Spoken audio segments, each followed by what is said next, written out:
Happy Halloween, everyone! Beware the witch that flies in the dark of night. As you can see, we're doing a Halloween edition.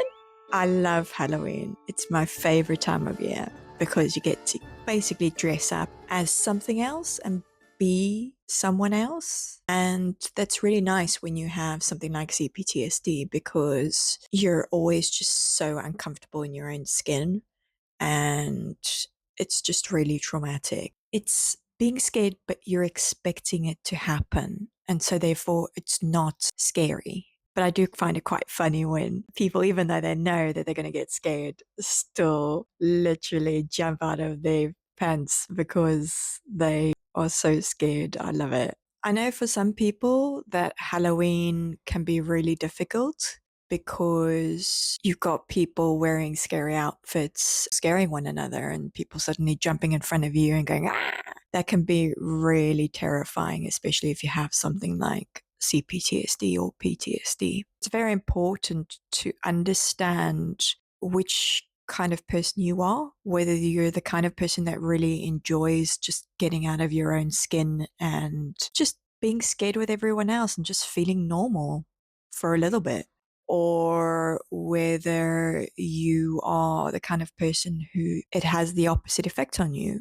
And so you need to then avoid going out on Halloween and staying indoors, maybe playing music on your earphones, switching your lights low, or putting a sign out your door saying no trick-or-treaters, and just really getting into your own little cave and keeping yourself safe, both physically and mentally. That's really important. It differs from person to person. And one of the things you need to learn with CPTSD is that you can't keep going the way that you have been going. Things need to change. But you also need to look after yourself. Whatever you need to do this Halloween to keep yourself safe, do it. You don't have to do what everybody expects you to do. Just do what makes you comfortable. What is CPTSD? CPTSD stands for Complex Post-Traumatic Stress Disorder. The word complex is key. This means that it is traumatic events that have happened to a person for an extended period of time, multiple events, not just one event. It's usually associated with childhood abuse or trauma, but can be associated with events that have happened in adulthood, for instance, long-term relational abuse and those kinds of things.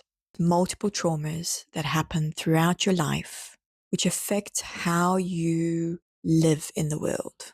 It affects the way you think, the way you feel, the way you react, how you are in relationships, how you are at work, and it impacts your mental health in a negative way. So you can develop a lot of comorbidities like depression, anxiety, OCD, bipolar disorder.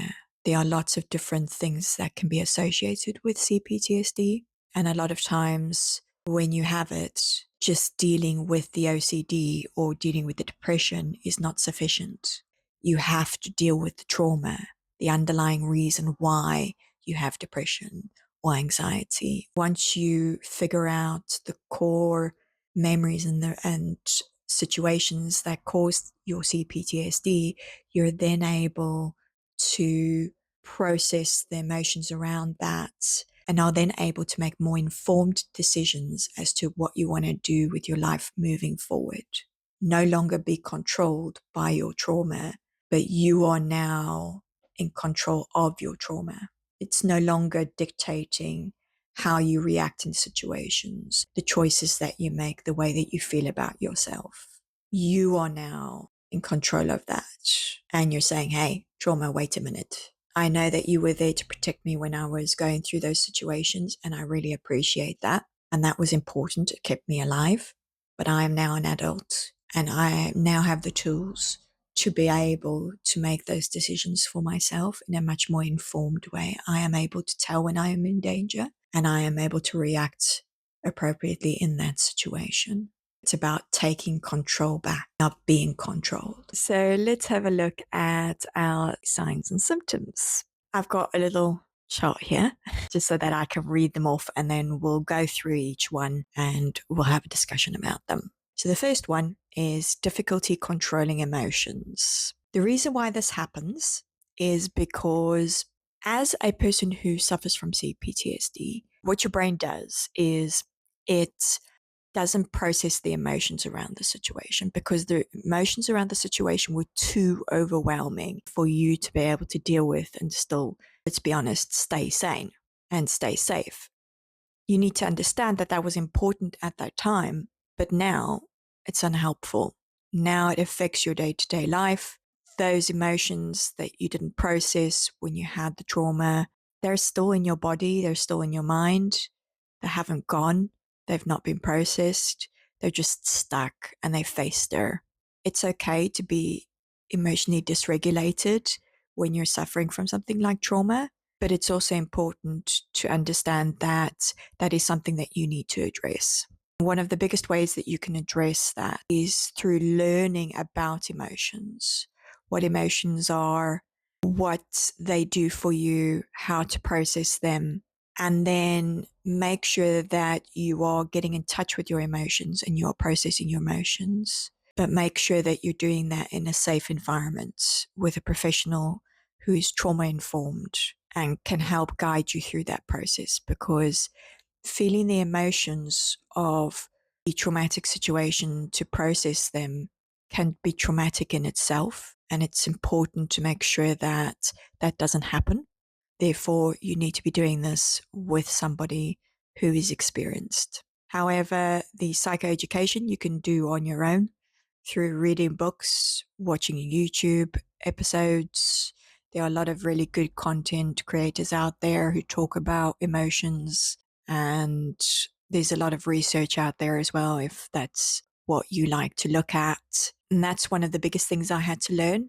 Emotionally, I was like a baby, floundering, not knowing what to do, not knowing how to process my emotions, having no guidance on it, because the people who needed to give me guidance in that situation just weren't able to do it. I have to learn it from scratch.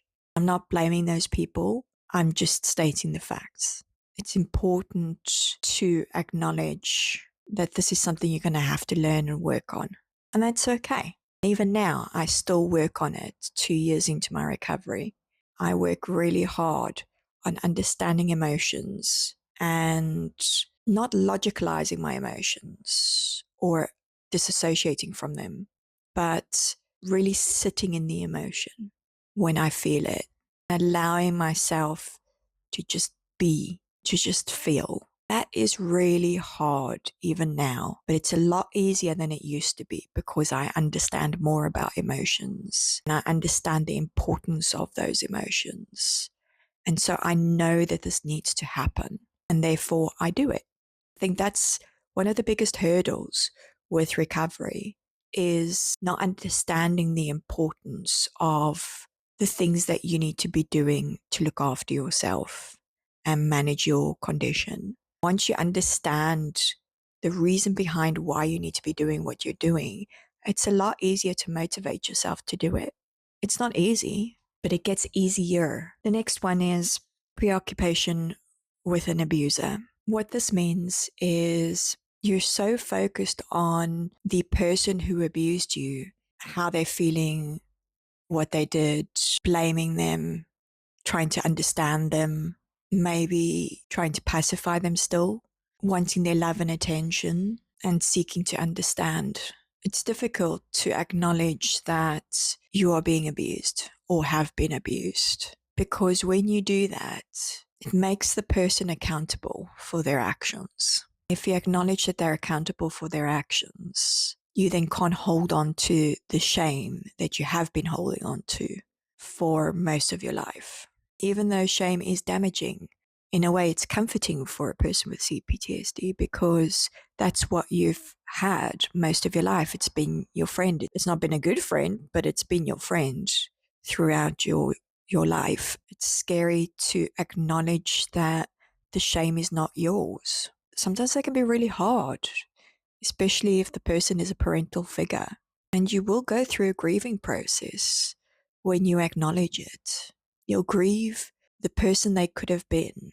You'll grieve how things could have been for you if things had been different, if they'd been different, if other people had noticed and protected you. And you'll have lots of questions. Why didn't people protect me? Why didn't they listen to me when I told them these things? Why did they just dismiss what I said? Because I'm a child and I'm just trying to get attention. Why didn't the adults do what they were supposed to do? It can be really hard to come to terms with that. A lot of times we get very preoccupied with our abuser. That also helps us to put the focus on someone else rather than focusing inside us and seeing this traumatized, damaged person. Once you understand that you're traumatized and damaged, you then actually have to do something about it. And that's really, really scary. And so sometimes it's easier to focus on another person and try and put the pressure on the other person to change, because then your situation would change. But the truth is that the only way your situation is going to change is if you change. You acknowledge how you feel. You see yourself for the traumatized person that you are. You acknowledge that you were traumatized, and you acknowledge that it did damage, that it has shaped you as a human being, that there's a lot of work ahead for you to undo that damage. That is your responsibility to yourself. Nobody else can do that for you. You have to do it. Other people can support you in the process, definitely, but you are the person that has to do the work. And that can be really scary. Number 3, negative self-view. This is where you've turned the blame inwards. When we are children, we are reliant on our caregivers to keep us safe. So when we are traumatized, we cannot acknowledge that the people who were responsible for us weren't able to keep us safe, because that means that we will be in danger constantly, and our brain just can't cope with that. Then it thinks, well, it can't be the adults. They're looking after me. They're keeping me safe. The blame must fall on me. It must be my fault that I am being abused. It is my fault that my parent is hitting me. It's my fault that my parent says they hate me. It's my fault because I'm not quiet enough. I'm not good enough. I'm not smart enough. And so if I am quiet or good enough or smart enough, then that will improve my situation and I will be safer. And of course, that does a lot of damage. It does a massive amount of damage to us and our self-esteem. It's really hard. Next one, the 4th one, is difficulty with relationships. When you come from a traumatized background, because you have a very low self-esteem, you are always reacting to situations from a danger perspective. You are not emotionally regulated because you're not processing your emotions. You're just shoving them down. You're disassociating from the situation. It means that when you have relationships with people, they don't go very well. They're unhealthy relationships. You might do things like become a fawner and fawn over the people around you, which for them is very beneficial, but for you, it means that you're neglecting yourself for others, and that has consequences. You're not acknowledging your own needs or wants. When you live your life as a traumatized person, not caring about your own needs or wants, putting everybody else first, that has a negative impact on your relationships, because it becomes this dynamic of you always giving and people take, because you never ask for them to give. And so they think you don't need any, and therefore they don't give you any support. Especially if they're traumatized themselves, they might not be able to give you or understand when you need support. And that can cause a lot of resentment from you, because you're giving all the time to this person. They're just taking. But when you need help and they're just not doing anything for you. And that can really be hard to come to terms with. It's not that the person is necessarily doing that on purpose. It's because of the way that you're interacting with them. You are not expressing your needs. And so they won't know that you have needs unless you express them. We have a lot of expectation on people, but very rarely do we actually say what we need from people. Over time, this resentment grows, and eventually it results in the breakdown of the relationship, whether it's a friendship, a romantic relationship, or both, or whether it's a relationship with family members. Sometimes you might avoid relationships completely as a result of trauma. And that's pretty much what I've done. I've not had romantic relationships because I always used to think, well, people just take from me and nobody gives me support that I need. If I have another person that is relying on me in the same way, it's going to burn me out and it's going to be work. It's not going to be pleasant work. And I'm just can't do it. I don't have the energy to do that because I'm putting all my energy in all the other relationships that I have where I'm just constantly giving to those people and they're constantly taking, but they're not giving back. And so I'm just not going to have a relationship. We never really consider the fact that we might actually have a relationship with somebody who will support us, who will actually show us what a healthy relationship is. And that might change our relationships with others. So it's quite tricky. And it's very important to not blame yourself in these situations. This is just the way that you have perceived relationships as a result of your trauma. This is what your brain thinks needs to be done in order for people to want to be around you to keep you safe. Because as long as people want to be around you, you will be safe. You fear confrontation because if you have confrontation with people, then you think that they're going to abandon you. You think that they're not going to want to be around you anymore. And that is terrifying. You just do what everybody wants you to do. You are what everybody wants you to be. And you never confront people about anything. You never express your needs. You just are a human surviving, not a human being. That's no way to live. It's important to acknowledge that, yes, relationships are important, but sometimes they can be toxic and sometimes they'll need to end. And that doesn't mean that you are a bad person or that person is a bad person. It just means that the two of you are looking for different things in life. And that's okay because you can find other people who will contribute as much to the relationship as you do, who will listen to your needs and support you when you need to be supported. And when you have that, it's pretty amazing. The next one, symptom number 5, hopelessness. This is a really hard one. When you're not being authentically yourself and you're constantly giving everything that you have to other people, they're constantly taking from you but not giving anything back. And you're not acknowledging your emotions, you're not setting boundaries, you're not following your values. You are in essence betraying yourself. And when you are betraying yourself, you become very hopeless. When I started therapy, I told my therapist, all I want is to be happy. I also told her that I hated myself and didn't trust myself. So most of the work that we had to do was to work on my self-esteem and find out why did I hate myself. As I learned more about myself, how important it is to create boundaries, to understand my values, the more I was able to express myself, the less hopeless I felt. Because I started to trust myself again and started to build a relationship with myself, started to express my boundaries to others and had those boundaries respected, it completely changed my view of who I was, what would make me happy. I realized that the true key to happiness for me was to be authentically me. Ever since I have been working towards being more authentically myself, I have become happier and happier.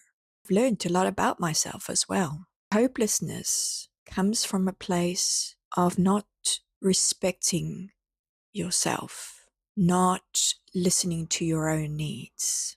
and always complying with the needs of others, even at the detriment of yourself. There's only so much you can give to others. Once you've given everything, what's left? You might think, well, it's easy for you to say. I've never been hopeless. I've been hopeless for a very long time, but I never expressed that to anyone. I was just surviving day by day. I wasn't actually living. It wasn't until I started my recovery journey that I truly understood that and was able to pull myself out of that hopelessness, able to find joy in life again. I was in a very dark place at a point where I just didn't want to live anymore. When you are in that stage, when you are so hopeless that the only way you see to not suffering anymore is to end your own life, is the worst place a human being can ever be. And pulling yourself out of that place is one of the hardest things you will ever do. But it is also one of the most rewarding things that you will ever do. Because once you have been at the bottom of that pit, in that darkness, all alone, and been completely hopeless, but then had a light shone on you and shown a way out with the support of yourself and others. It is a beautiful light place outside, and you can find joy and happiness again. But it's hard work. So find that thing that keeps you hopeful and always focus on that when you are in your darkest moments. Know that you are not alone, and also know that it can and will get better. You just need to put in the work. Symptom number 6, detachment from trauma. I'm going to be frank. My entire life, I lived in complete ignorance. I had no idea that I had been traumatized. In fact, when a therapist told me I was traumatized, I scoffed at them. I was like, I'm not traumatized. People who go to war or have been assaulted are traumatized. I am not traumatized. I've not had anything like that happen to me. Let's talk about why I didn't know I was traumatized. When you are a trauma victim, your brain is looking to try and survive in that situation, but you are physically unable to protect yourself because you are just a child and you are vulnerable. So your brain has to do something in order to make the situation tolerable for you. And sometimes what your brain does is it disassociates you from the emotions of the situation. When you don't emotionally process a situation that happened, a memory, then it's almost like it gets wiped from your brain. You can't remember the memory, because if you remember the memory, then all the emotions will come flooding back and you'll get overwhelmed, and your brain sees that as life-threatening and dangerous. So your brain hides the emotions, and by hiding the emotions, it is in essence hiding the memory. When people used to ask me about my childhood, I used to always say, well, I don't know, I can't remember. I was a kid, so like, why would I remember that? Or I would just have 1 or 2 memories. And no matter how hard I tried to remember my childhood, I just couldn't. Didn't understand why, but I just kind of dismissed it because I was like, well, it was my childhood. It doesn't really matter now. It doesn't affect me now. So why should I worry about what happened in my childhood? That's already been and gone. But what I didn't realize was that even though I couldn't remember those traumatic memories, the emotions were still stuck in my body. And so anytime I was in a situation which was similar to that situation or brought up similar emotions to that situation, I would then react the same way as if I was in that first situation. It impacted my behavior, the decisions I made, and impacted the way that I felt about myself and the way I treated others. Somebody once said, once you see it, you can't unsee it. If you recognize that you have been traumatized, then your brain can't hide it from you anymore. Everything will just come flooding back. Your brain doesn't necessarily think that you're capable of dealing with it. You don't have the tools to do that. That can be massively overwhelming, and then that in itself traumatizes you. It's so important to understand that you might not think that you're traumatized, but it doesn't mean that you aren't. When a therapist is seriously telling you you're traumatized, you really should consider it. think to yourself, why are they saying that they think I'm traumatized? What makes them think that? You can even ask them, why are you saying trauma? What's that about? Acknowledging that it's going to be terrifying, it's going to be hard, but it's going to be okay because you are an adult now. You have the tools that you need to be able to protect and advocate for yourself. Just need somebody to guide you on how to do that. And there's nothing wrong with not knowing how to do it because you've not been taught. Just like any other thing, you can't just suddenly start speaking a foreign language. You need to learn how to speak the language before you can then speak it. You have to learn how to do maths before you can do maths. You don't magically know this information. You get taught it. And then you learn the tools of how to do it. And then you're able to do it yourself. Why should it be any different with mental health? Nobody's taught you the tools that you need to help you to deal with the situation. So how would you know how to deal with the situation? You wouldn't. So of course you're going to need somebody to help and support you in this process. That's just normal. Don't be scared to ask for help. It's going to give you a better experience. Trying to deal with trauma on your own is very hard, and you're going to be less likely to recover from it because you need support and you need tools. And the only way you're going to get those tools is if you're taught them. So you need specialists to help you with that. You need therapists, psychologists, counselors. You need family and friends. You need organizations that can help and support you. And there's nothing wrong with asking for that help. Symptom 7, loss of systems of meaning. When our entire life revolves around others and we have a lack of self-esteem and we're not honoring our boundaries or values, then it's understandable that we will lose our system of meaning. We will not know why we exist, what we were put on this planet for. What's the point? I used to ask myself throughout the years, what's the point? I used to get to moments where I was just like, what's the point? We live, we die. But what I didn't realize was that I wasn't actually living. I was just surviving. That's why I had those moments where I just thought, what was the point? Because I didn't understand the value of being a human being, not a human surviving. That's a really important distinction. So that concludes our CPTSD symptoms. There are other symptoms that you can have with CPTSD, which have not been mentioned, but I wanted to just really focus on these ones because I feel that they are some of the signs and symptoms that are not as widely published or spoken about. PTSD symptoms are commonly spoken about. People know about flashbacks and triggering, but nobody really speaks about these other signs and symptoms. I really wanted to highlight them because they are very specific towards CPTSD rather than PTSD. They are really crippling and make you feel really hopeless. What support is available for CPTSD? CPTSD is recognized by the NHS and the World Health Organization as a valid diagnosis. Therefore, you can get support via the NHS. There are organizations like ptsd.org.uk, Mind, and other organizations that you can go to that can help and support you through your CPTSD diagnosis and journey. There is a thing called the right to choose option. This is only available in the UK as far as I'm aware.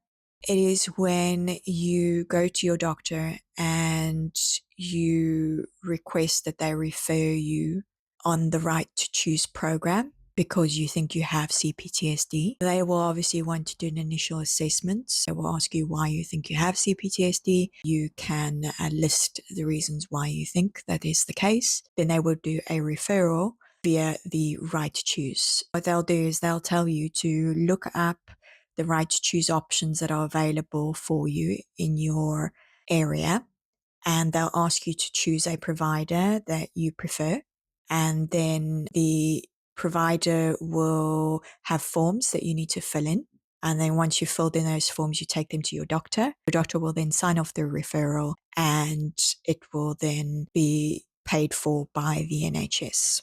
The reason why this was created was because the NHS is overwhelmed. It's not got the facilities that are needed or the specialists that are needed in order to deal with the sheer amount of people having mental health diagnoses. So they created the right to choose as a way to combat that issue. Basically, it's paid by the NHS. The doctors will apply for the funding for you. They will sort all of that out. All you need to do is choose your right to choose provider and go to your doctor and give them the relevant documentation. The nice thing about the right to choose option is actually you can get seen by a mental health professional a lot faster than if you were to go via the normal NHS routes. You can choose the organization that you want to deal with from the options that are approved by the NHS. So that gives you a little bit more choice, which is also really good. So really look into those organizations and see which one you prefer. Different organizations have different wait list periods. So sometimes it might be that you choose a place because it has the shortest wait list. I chose right to choose option, but I went for a place that had a longer waiting list. And the reason why I did that was because they had the best reviews and I wanted a really robust assessment. I went for the longer waiting period because I wanted to go with that specific organization. And so different people will have different reasons why they choose the different organizations, but they are all approved by the NHS. As long as you choose one of them, the NHS will pay for it. And it's really great because you have more choice, but you also have less of a waiting period. Even the organizations that have a slightly longer waiting period, it is much less than you would do if you went directly via the NHS.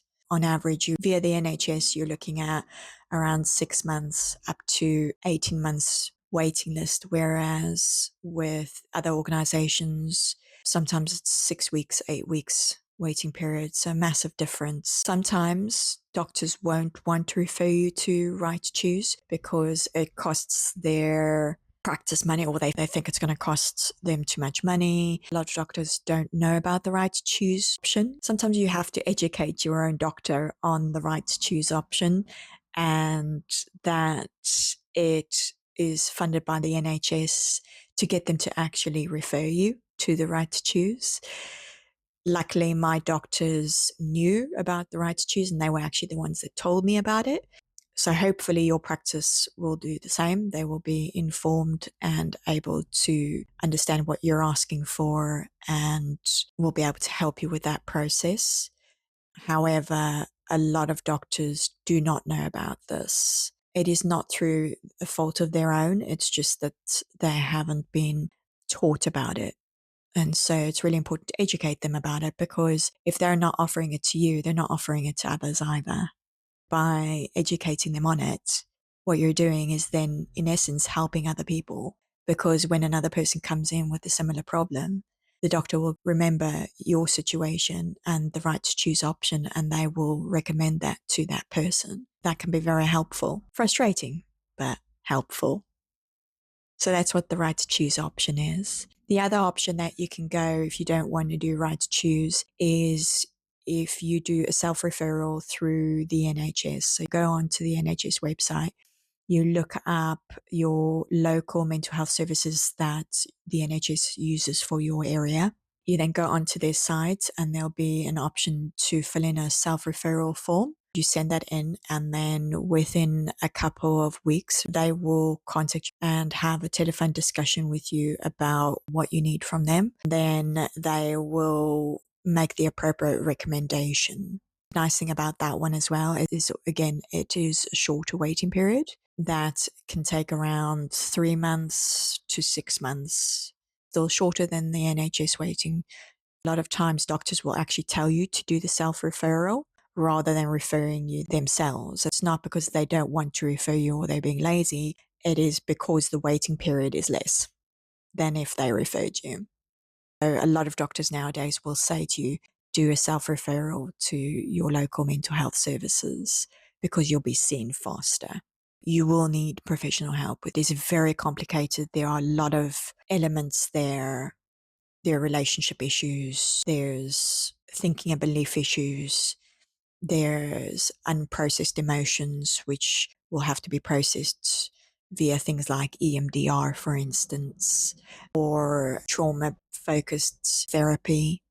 And you really do need to be guided by a professional. That is so important. You need somebody to be that safety net for you, to help and support you through the process, because it is very hard. And you need help from family and friends, whoever you feel most comfortable asking for help from. There are a lot of physical elements to CPTSD as well. So you'll need a physical checkup from your doctor, find out what physical issues you've got going on and what they can do to help and support you with those. A lot of times medication can be very helpful in these circumstances. Even if it's just temporary, 6 months can be massively helpful to you, just to help regulate your emotions, so that when you start to feel emotions, it's not completely overwhelming. They're a little bit more manageable until you get used to processing your emotions. And then you can go off the tablets so that you can fully process them. Sometimes it requires you being on tablets permanently, depending on your trauma and the effects that it's had on you. Other times it will only require a couple of months of tablets just to help regulate you initially. And then once you've got things under control, you can then be weaned off the tablets. Again, with the guidance of your GP, make sure that you're doing that. Other forms of support, you will need to do a lot of self-help strategies. Sleep can be a major issue, so having a sleep hygiene process is exceptionally important. Having ways of supporting yourself and caring for yourself, things like meditation, mindfulness activities, walking in nature, doing exercise, making sure you're eating healthily.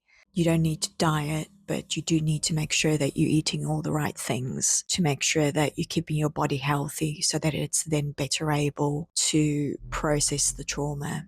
There are other things that you need to be thinking about, are reassessing your values, developing boundaries, and then how to communicate that to others, how to have conversations around your trauma, how to ask for support, and who to go to do that. There are a lot of resources out there that can help you. Sometimes they can be quite overwhelming because they give you a lot of information. So just break your recovery process down into smaller steps and just take it one thing at a time. You can't cope with everything at the same time. You need to break it down step by step.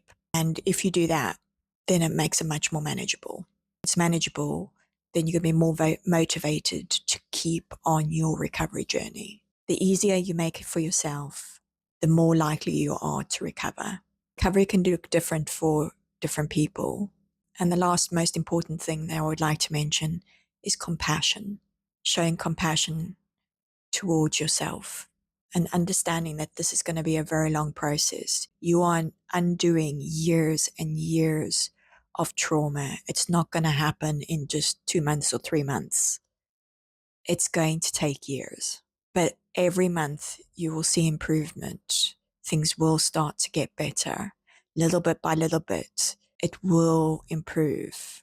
Just really being compassionate with yourself through this process is exceptionally important, because we live in a society where we are constantly getting instant gratification.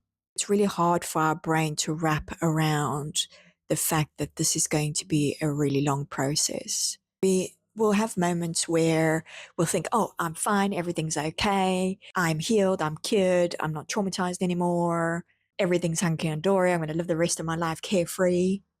And then something will happen and we'll dip right back to where we started, and we'll think, oh my gosh, and we'll be so self-critical, even though you will have those moments where things will get better and then you'll crash, and then things will get better again and then you'll crash.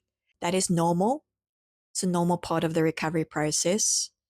And it's something I wish somebody had told me before I started my recovery process. That would have been very helpful, but they didn't. When I crashed, it was epic, and I was very critical of myself and really undid a lot of the work that I had done. I had to work really hard to rebuild those things.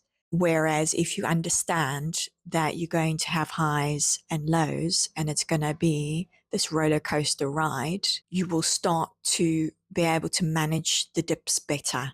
When you have a dip, it will have less impact on you because you'll be more self-compassionate. You'll also have tools in place that you built during that peak time there to help you to manage the lows. And so it's important to build up a self-care routine and a sleep hygiene process, because those will help you to keep the dips stable and to manage the dips in a much healthier way. I want you to know that you are not alone. Things can get better. They will get better if you get the help and support that you need. It can be really hard to ask for that help and support, but if you ask the right people, they will give it to you. I have put resources down in the description section for you so that you can go and have a look at them. If you have enjoyed this episode, please do subscribe and click the bell notification so that you can be notified when I release an episode. I also have memberships on Patreon, so if you would like to support me in being able to continue doing what I'm doing, then please do sign up to my memberships. I really appreciate any support that I can get, because at the moment I'm doing all of this for free. Please like my videos if you can't afford a membership. Liking my videos, subscribing, that helps me with the YouTube algorithm. It enables more people to be able to see the channel and for it to help others. Well, I hope that this episode has been helpful and obviously Halloween themed. My favorite time of the year, Halloween.